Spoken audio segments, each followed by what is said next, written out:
Hi, today I'm going to try and show you how if you have a chip in a piece of wood or a knot that's fallen out, how you can place an inlay right into that spot and make it look like it's something you intended to be there. You can either put sawdust in it, or in this case, I'm going to try to inlay a little bit of stone right into that area. What I'm going to have to do is get rid of the area that I'm going to apply the inlay to. So I'm going to use this Dremel tool, like a lot like a dentist would be drilling in your tooth.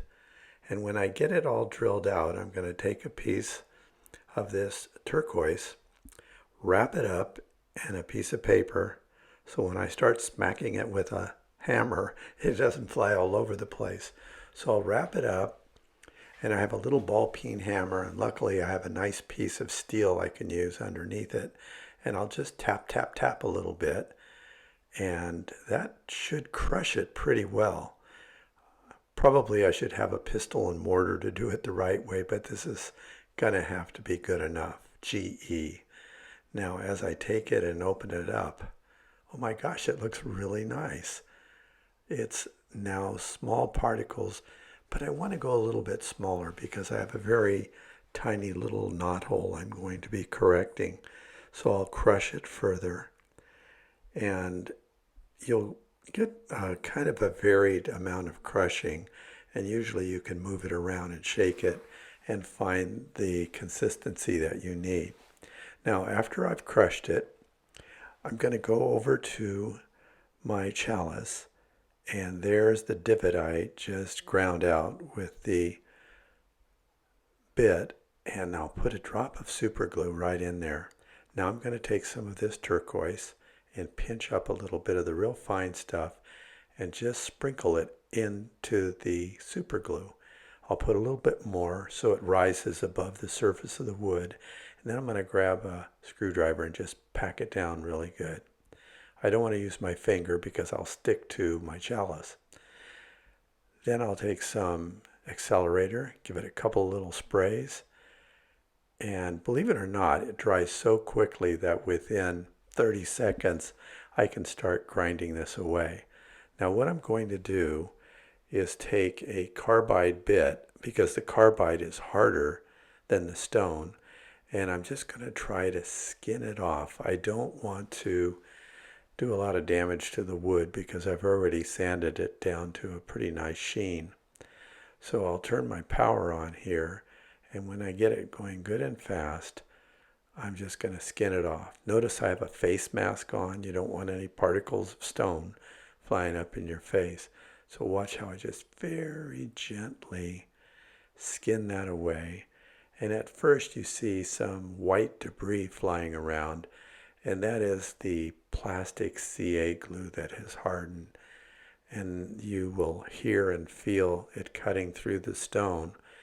And as it's cut through the stone, we'll take a look at it now. Turn the power down, bring it to a stop, and take a peek, and there it is.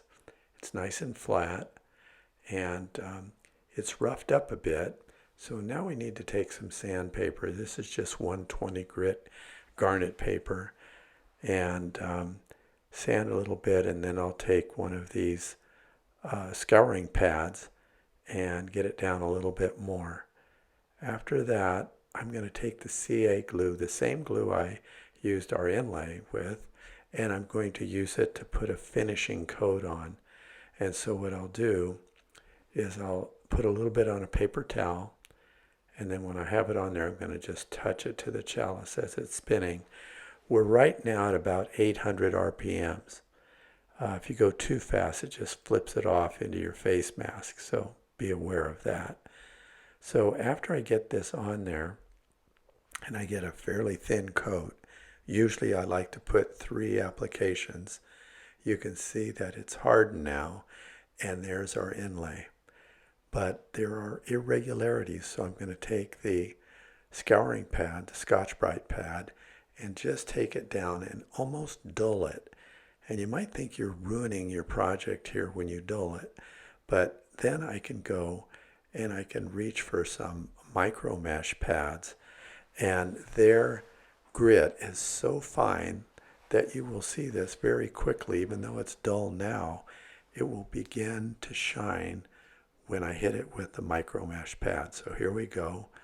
I'll take the coarsest of the pad, that's about 8,000, and hit it with the next coarsest, and I'll just go right through. I think I got about 10 pads, each one of them, and you can see it's starting to take on a luster.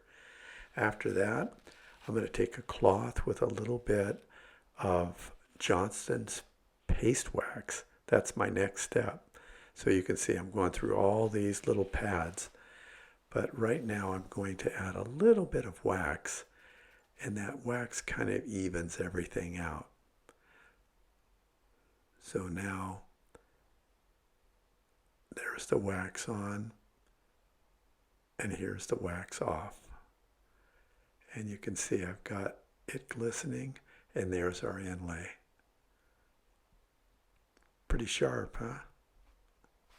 Thanks for watching.